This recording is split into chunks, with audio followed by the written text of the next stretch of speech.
Goeiedag. Vandag staan ons stil by die letter V in ons reeks oor 'n ABC van geloof. En ons woord is verwondering. Verwondering is daardie oomblik wanneer die skaal van God se grootheid jou kleinheid ontmoet. In Psalm 8 vers 4 en 5 skryf Dawid: As ek u hemel aanskou, die werk van die vingers, wat is die mens dan dat u aan hom dink? Verwondering is nie net om te bewonder nie.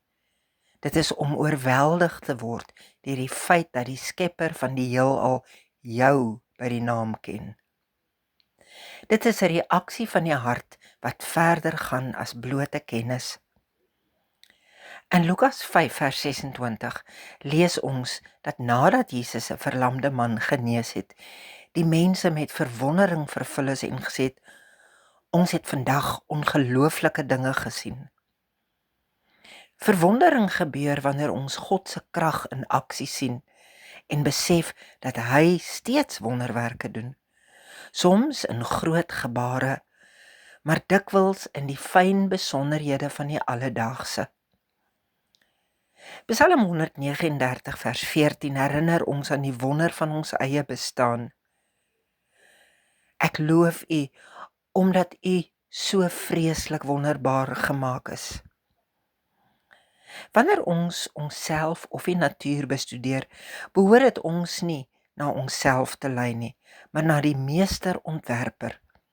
Verwondering is die teenvoeter vir hoogmoed. Dit kniel voor die misterie van God. Die profeet Jesaja gee vir ons 'n kykie in die troonkamer van God in Jesaja 6 vers 3, waar die serafs uitroep: Heilig, heilig, heilig is die Here die Almagtige. Die hele aarde is vol van sy magtige teenwoordigheid.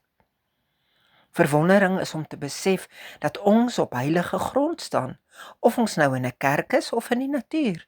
Dit transformeer ons aanbidding van 'n plig na 'n passie.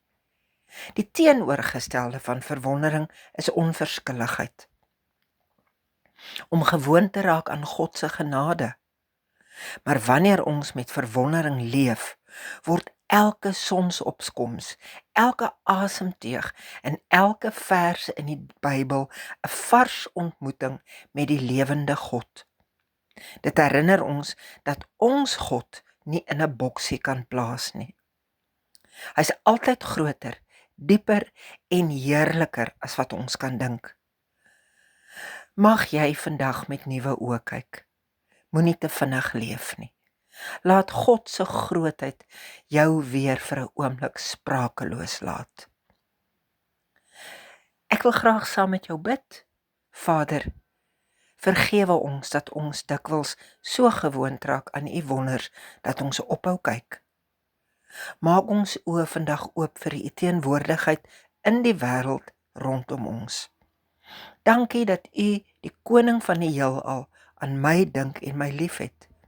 Ek buig vandag in verwondering voor u. Amen.